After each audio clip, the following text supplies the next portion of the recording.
Hola! Toleleje, toleleje. Kunin at basahin. Kunin at basahin.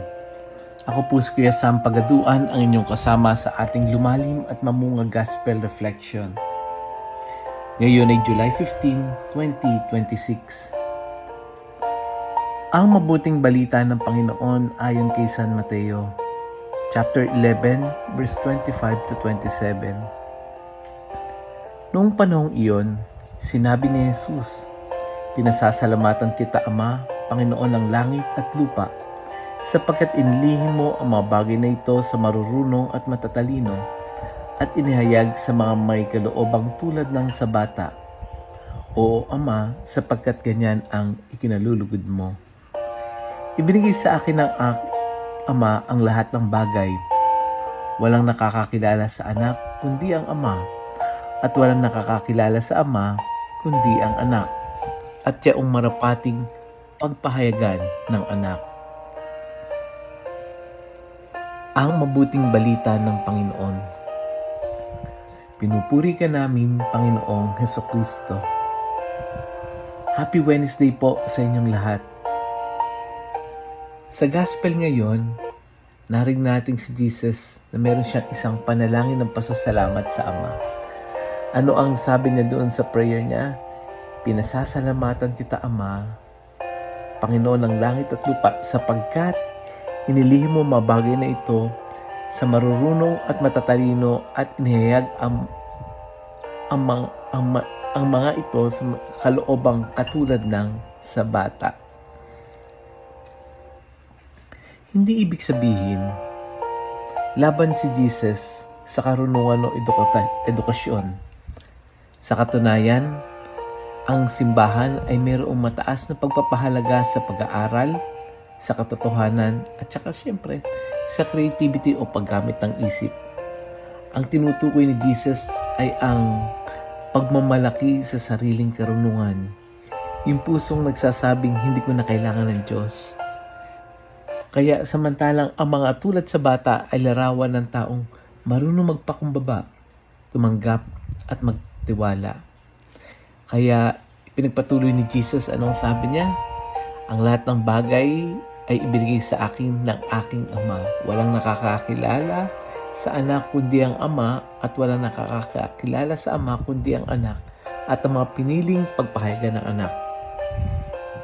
Pinapakita rito na yung special relationship ng Ama at Jesus. Si Jesus ang daan upang tunay nating makilala ang Diyos Ama. Hindi lamang information ang binibigay ni Jesus, kundi ipinapakilala niya sa atin yung Ama. Marami sa atin gustong maintindihan muna ang lahat bago tayo magtiwala. Gusto natin ay ang prinsipyong to see is to believe. Lord, ipakita mo muna yung buong plano. Lord, ipaliwanag mo muna kung bakit nangyayari ito. Lord, saka na ako magtitiwala kapag nakita ko na ang sagot. Pero hindi ganoon ang relasyon ng isang bata sa kanyang ama. Kapag sinabi ng ama, "Anak, hawakan mo yung kamay ko." Hindi nagtatanong yung bata, "Bakit po? Sigurado po ba kayo?" Anong mangyayari pagkatapos? Bagkus anong ginagawa ng bata? Humahawak lang siya. Hindi dahil alam niya ang lahat, kundi dahil kilala niya kung sino ang humahawak sa kanya. At baka iyon yung nawawala sa atin. Hindi naman tayo kulang sa impormasyon tungkol sa Diyos. Marami na tayong napakinggan ng mga reflections, homily. Marami na tayong alam tungkol sa ating pananampalataya. Pero ang tanong ay, marunong pa rin ba tayong magtiwala tulad ng sa bata? May mga pagkakataon sa buhay natin hindi natin lahat makukuha agad ang sagot. Bakit may nagkakasakit? Ba't nangyayari ito? Bakit namatay ng maaga? Bakit may mga panalangin parang hindi naman sinasagot? Hindi lahat ng bakit ay nasasagot agad. Pero maaring sa gitna ng mga tanong na iyon, ay inaanyayahan tayo ni Jesus na hindi lamang hanapin ang sagot, kundi hawakan ang kanyang kamay. At ito yung gusto kong ibahagi na simpleng katotohanan. Ang kabaligtaran ng pagiging bata ay hindi pagiging matanda. Ang kabaligtaran nito ay pagiging mapagmataas. Kapag iniisip natin kaya na natin lahat, doon nagsisimulang magsarado yung ating puso. Pero kapag marunong tayo magsabing, Lord, hindi ko alam ang lahat. Ikaw ang bahala. Doon nagsisimula kumilos ang Diyos. Kaya ngayong araw na ito, sa ating pagninilay, let us reflect.